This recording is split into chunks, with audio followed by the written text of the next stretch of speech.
Alhamdulillah nasta'inuhu wa nastaghfiruh wa na'udzu billahi min shururi anfusina wa min sayyiati a'malina.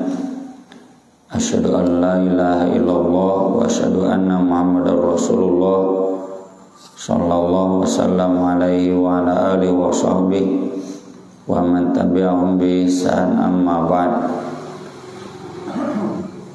Bab adab qada'il hajah. Ini tentu masuk bagian toharoh, karena salah satu hadas juga najis.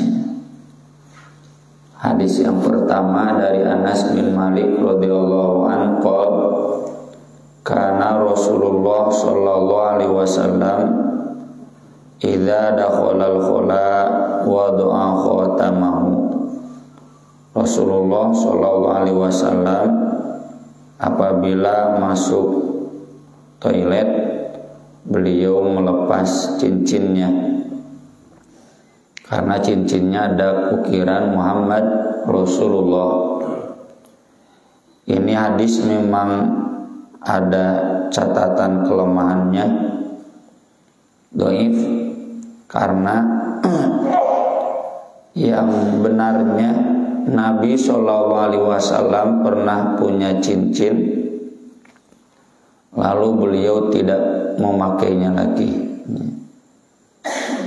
Meski demikian, Ibnu Hajar menuliskannya di sini. Ini sebagai adab dalam mazhab Syafi'i itu hadis dhaif bisa dijadikan rujukannya sebagai adab. Ini di kitab saya halaman 33. Di kitab yang merah walau alam halaman berapa? 20. Ya.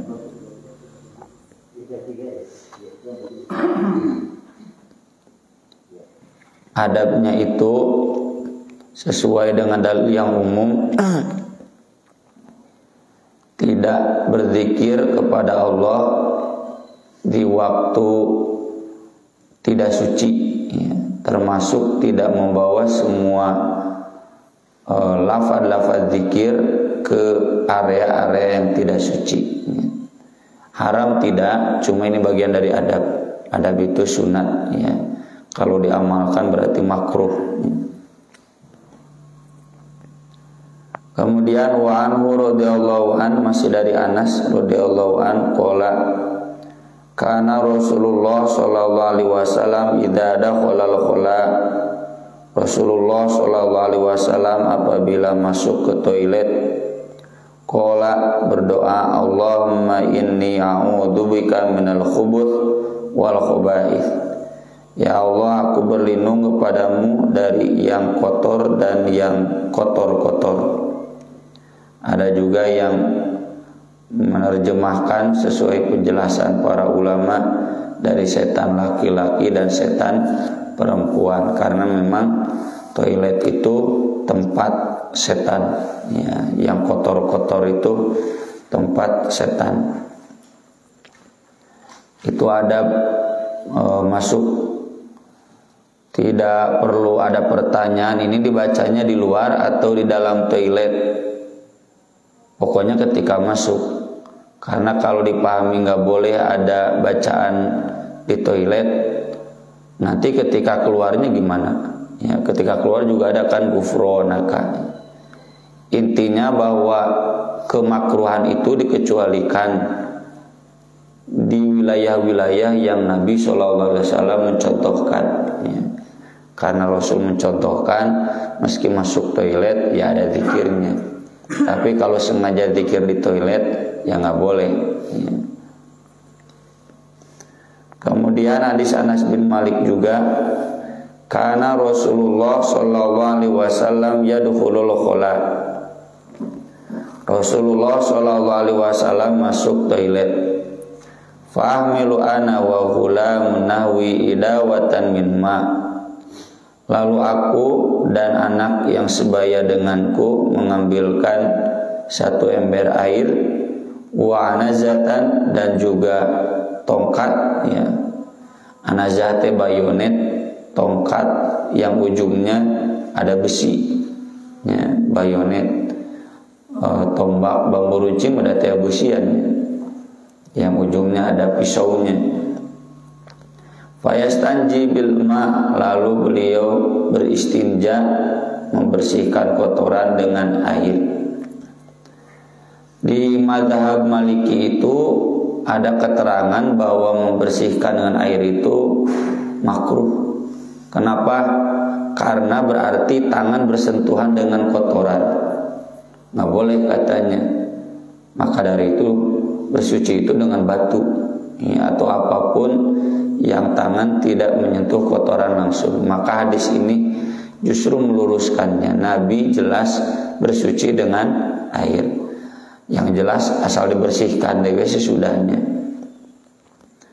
Adapun anazah, kata Ibnu Hajar dalam Fathul Bari, itu karena Rasul SAW menjadikannya sebagai sutroh. Sutroh itu batas area sholat. Karena Rasul sesudah buang air itu wudu, dan sesudah wudu beliau sholat. Kita dalam hal ini harus ingat juga hadis Bilal bin Abi Robah ketika dia ditanya oleh Rasul, aku mendengar suara gerak langkahmu di surga. Maksudnya di surga, apa amal istimewa yang kamu miliki? Kata Bilal, saya setiap kali batal wudu, sudah wudu kemudian sholat syukur wudu. Yang kedua, setiap kali beres adzan saya sholat 2 rakaat. Ya, itu jadi dalil bahwa anazah itu bukan berarti Bilal mengamalkannya inisiatif sendiri, ya, buat bid'ah, nggak mungkin. Ada contohnya dari Nabi, dan Bilal kemudian merutinkannya begitu. Kemudian hadis berikutnya dari Al-Mughirah bin Syu'bah radhiyallahu anhu, qala liyan Nabi sallallahu alaihi wasallam, kata Nabi kepadaku, khudil idawah, ambilkan ember. Fantalaqa hatta tawarra'ani, beliau lalu pergi sampai tersembunyi dariku. Faqada hajatahu, lalu beliau buang air besar. Ini hadis Al-Mughirah bin Syu'bah itu ketika safar.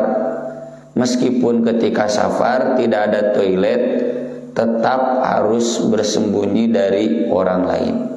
Nggak boleh di tempat yang terbuka qada hajat itu, ya. Dan yang kedua, tetap diusahakan pakai air, ya. Ini dalil-dalil untuk menegaskan bahwa buang air besar itu bersihnya pakai air. Yang kedua, harus di tempat yang tersembunyi.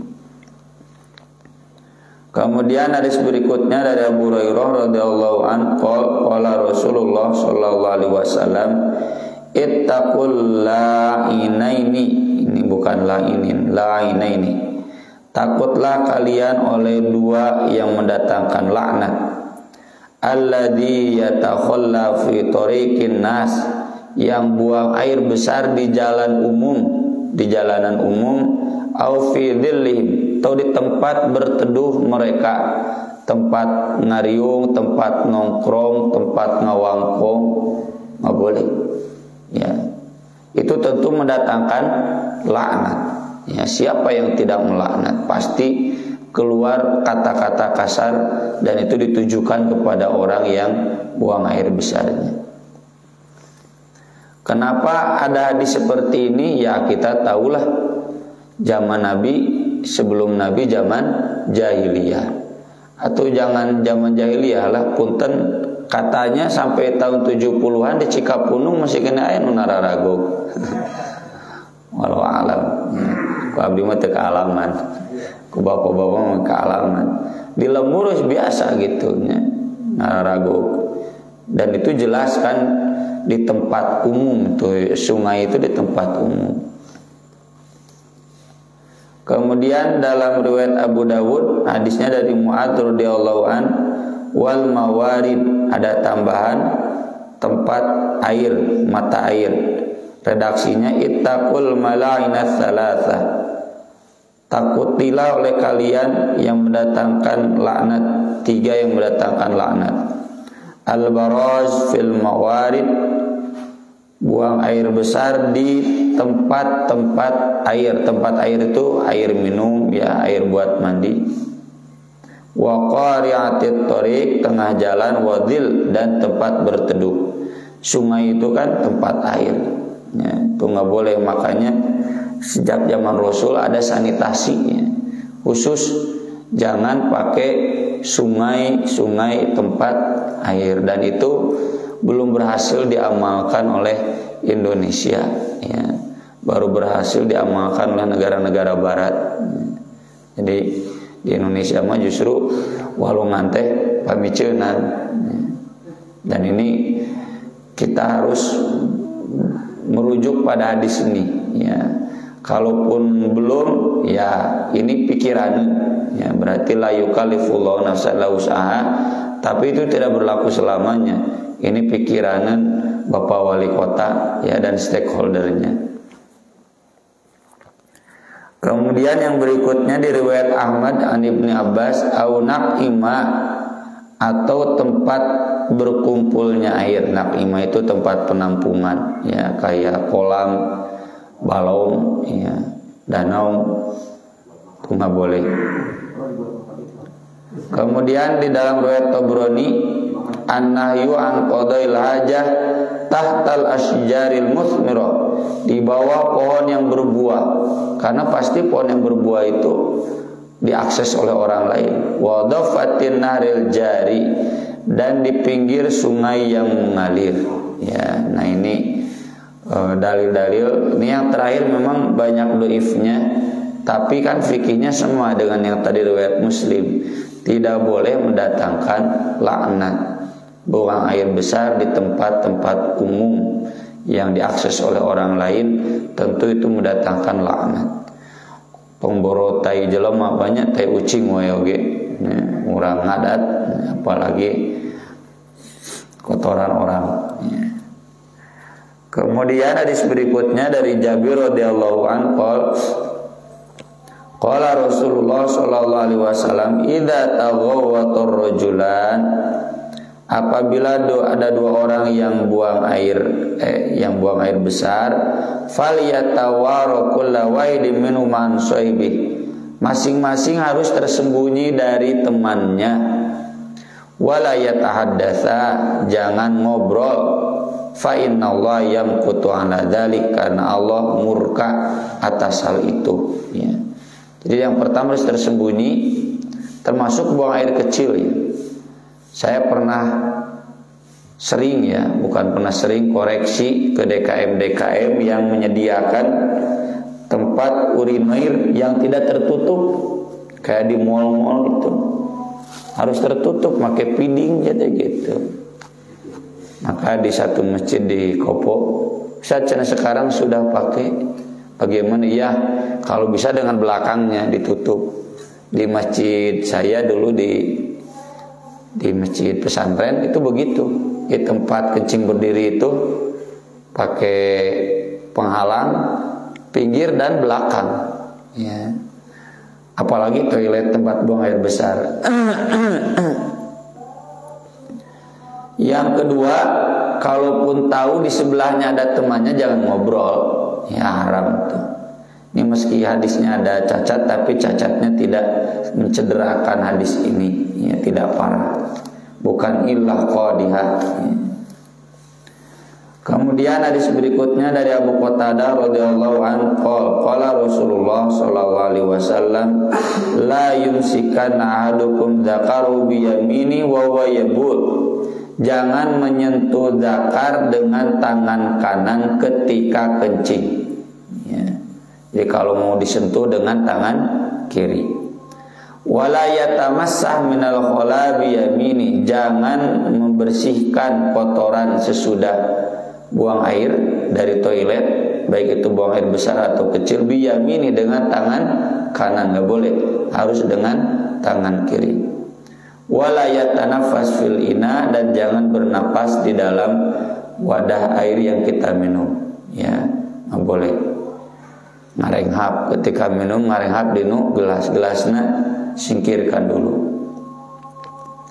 Ini menunjukkan bahwa meski Nabi menyukai yang kanan, untuk wilayah ini dikecualikan, ya, nggak boleh justru dengan tangan kanan, harus dengan tangan kiri.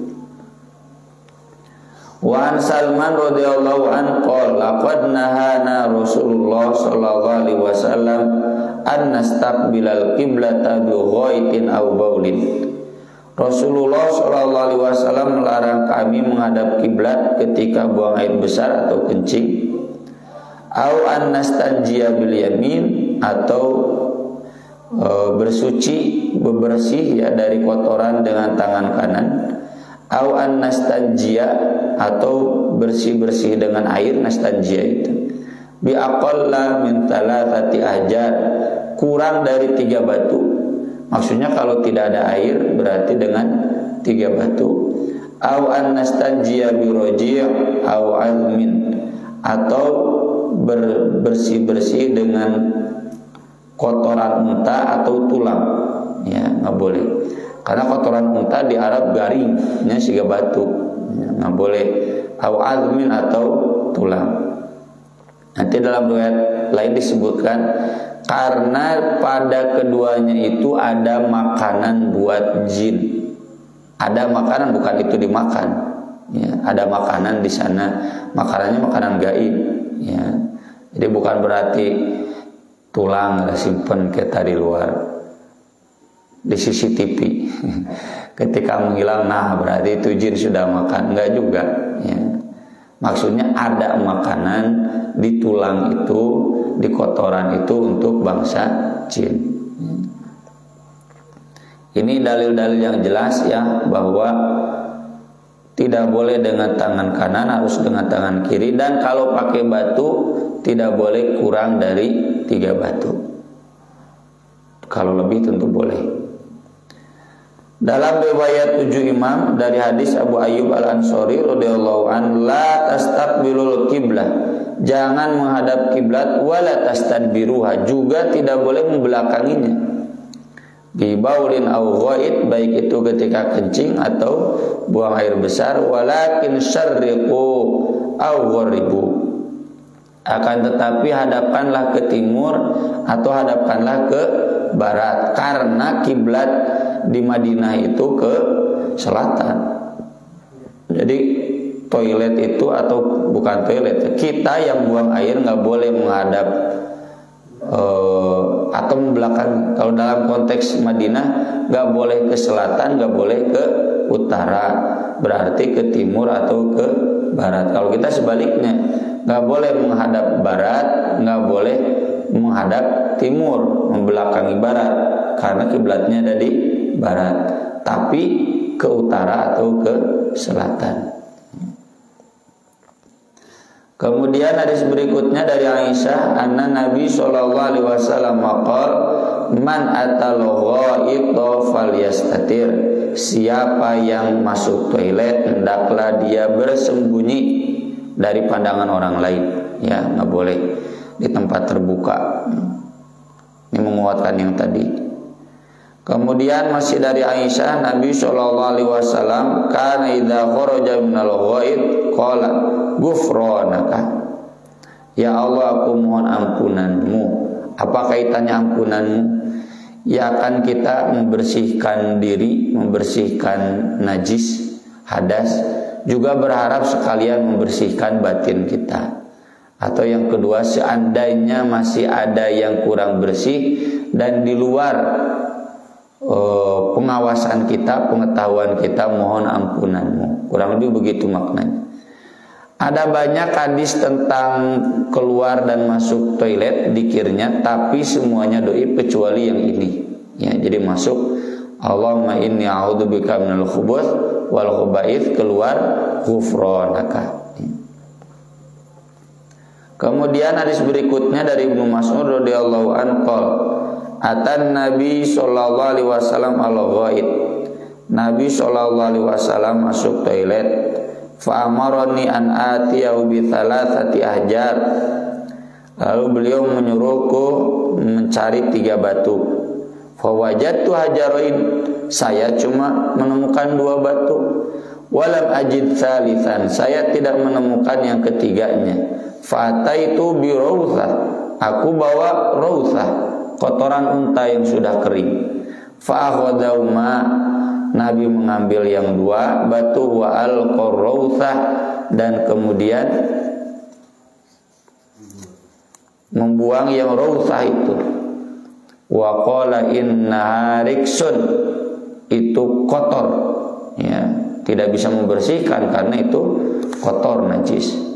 Kemudian dalam riwayat Daruqutni ada tambahan itini bi ghairiha, bawa satunya lagi. Nah, ini jadi menunjukkan 3 batu itu betul 3 batu. Bukan 1 batu besar 3 olesan, bukan 3 batu. Dek sabar kali olesan wallahu a'lam. Dan ini jadi bisa dikiaskan ya dengan daun, dengan tisu, dengan kertas atau apapun ya. Tapi 3 ya, kalau tisu berarti 3 kali sobekan atau 3 lembar. Tidak boleh kurang dari 3.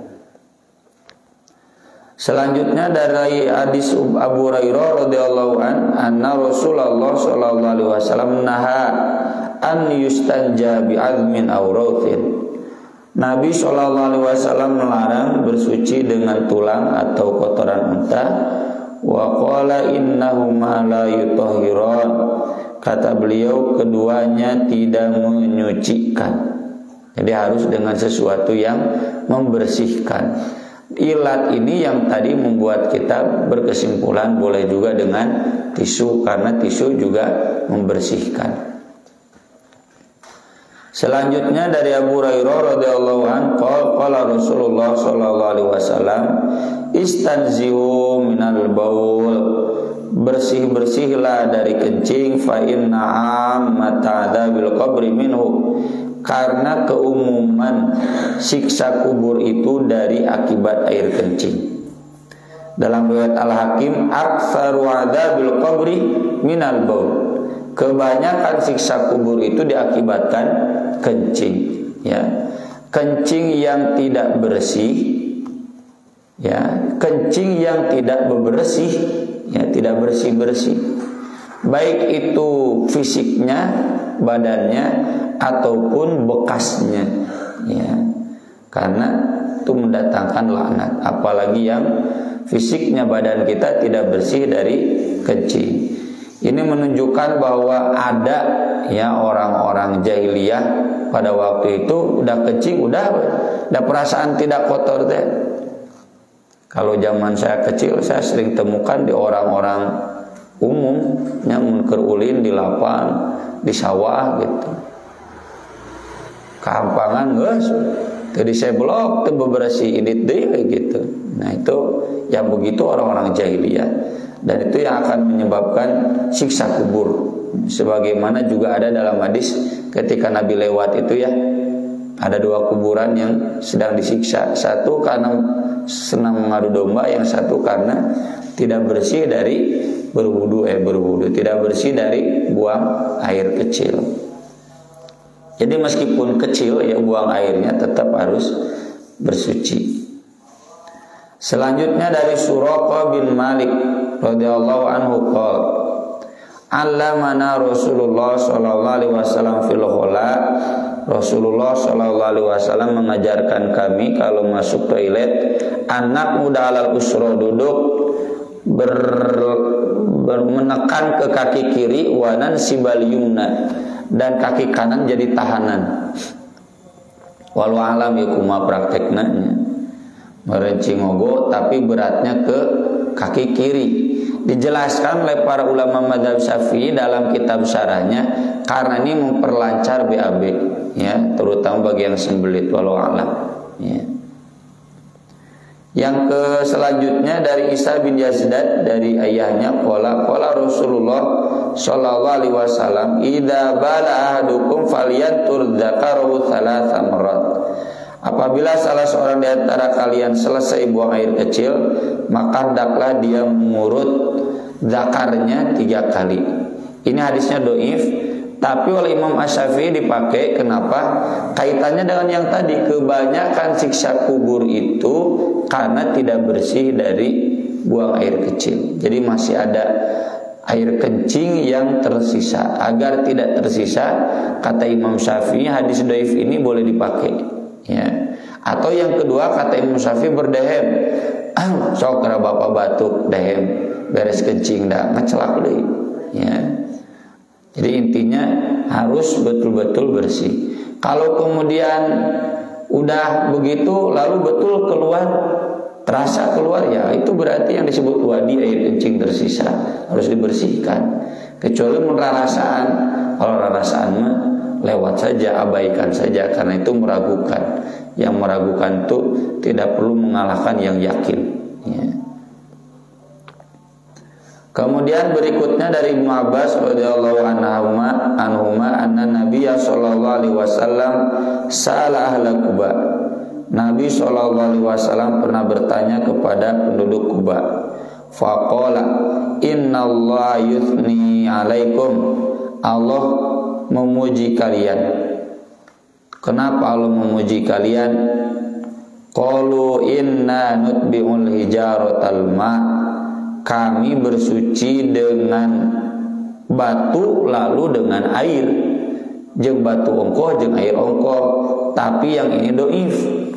Yang sahih yang di halaman berikutnya kalau di kitab saya, wa sahahu Ibnu Huzaimah min hadits Abi Hurairah biduni dzikril hijarah. Justru di hadis Abu Hurairah mah karena penduduk Kuba itu selalu bersuci dengan air, tidak pernah bersuci dengan batu. Yang dipuji itu yang ada di surat At-Taubah, ya. La masjidun ussisa 'ala taqwa min awwali yaumin ahaqqu an taquma fihi rijalu yuhibbuna ayyatatahharu. Di sana di Kuba ada orang-orang yang senang bersuci. Wallahu yuhibbul mutahhirin, dan Allah menyukai orang-orang yang bersuci.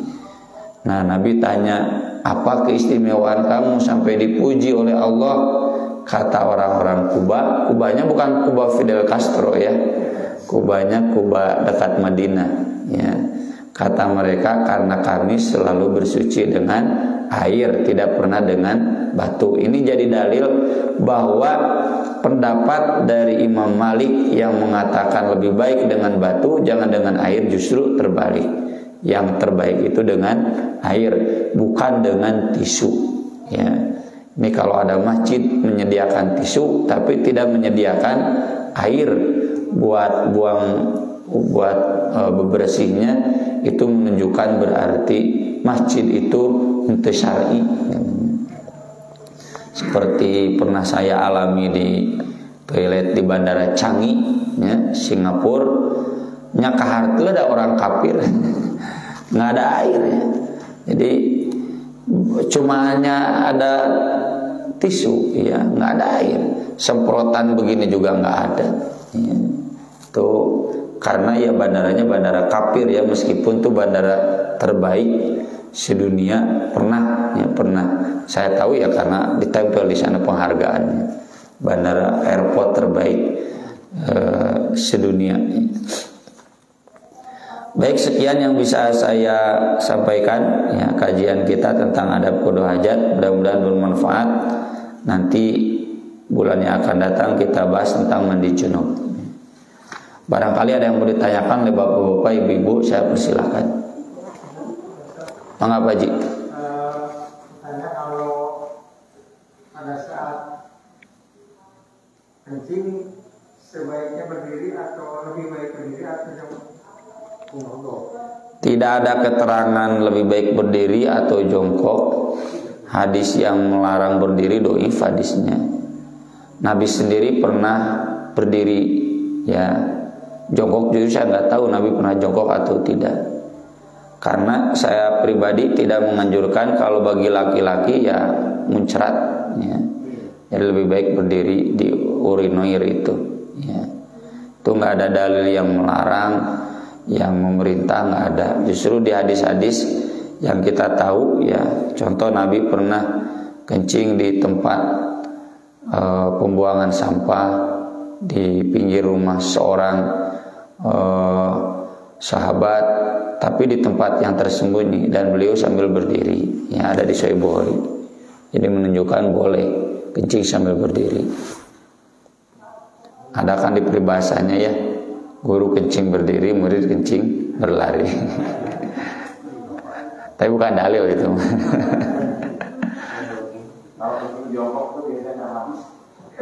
Iya, ya. Tidak, masih ada sisa ya kalau kencing jongkok. Mangga Bu Haji. Bagaimana kalau yang seperti orang sakit itu gimana cara mengukurnya, bagaimana caranya? Kurang jelas Bu Haji. Kateter itu. Tidak bisa. Kantung kencing itu. Iya, pakai selang. Ya, pakai selang itu ya. Ya itu kembali ke kemampuan maksimal. Kebetulan juga jamaah saya juga ada yang sudah 1 minggu ya pakai selang. Saya cenah sholatna tuh najis, yang geus kumaha deui ya. Kalau bisa dibuang dulu. Udah dibuang baru wudu ya, bersih lalu sholat. Ya, kecuali kalau sakit atau gimana, wallahu alam. Saya kurang paham ya. Ini dokter lebih paham. Jadi pokoknya kembali ke dalil umum, disesuaikan dengan kemampuan. Kalaupun nggak bisa wudu, tayamum silahkan. Itu kan masuk kategori sakit. Yang sakit tidak bisa wudu berarti boleh tayamum. Begitu Bu Haji. Mangga. Saya pernah dengar ini yang tadi menghadap kiblat ya, kalau buang air nggak boleh menghadap kiblat atau membelakang. Katanya ada yang menyebutkan kalau kita kan sekarang sudah ditutup itu katanya juga dinding-dinding gitu, apakah itu alasan itu tidak terima?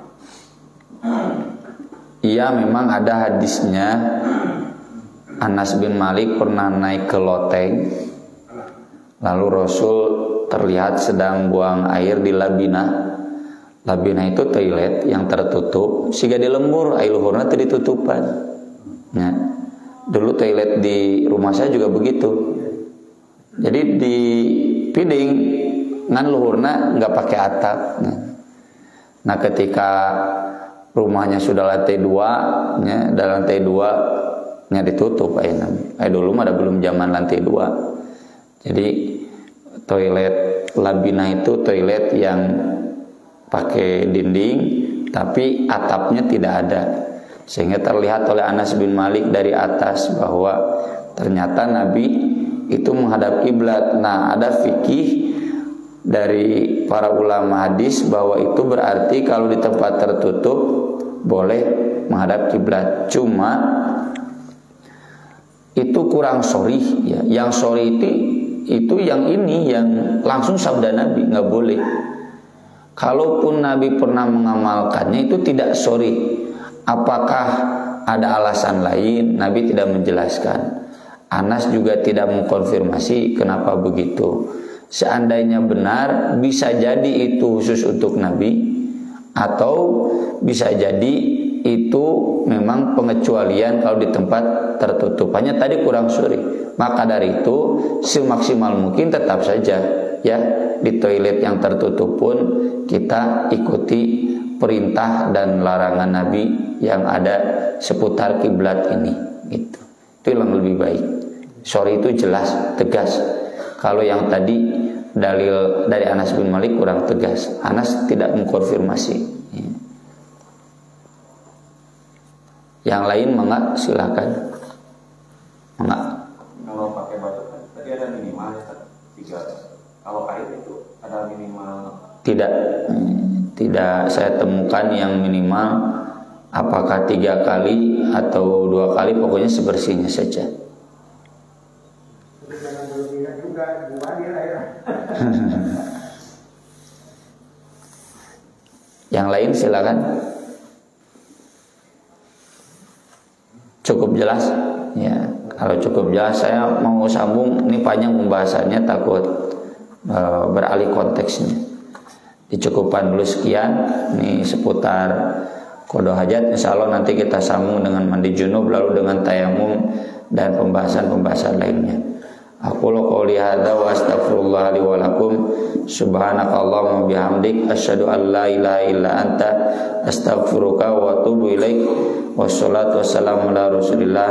Wassalamu alaikum warahmatullahi wabarakatuh.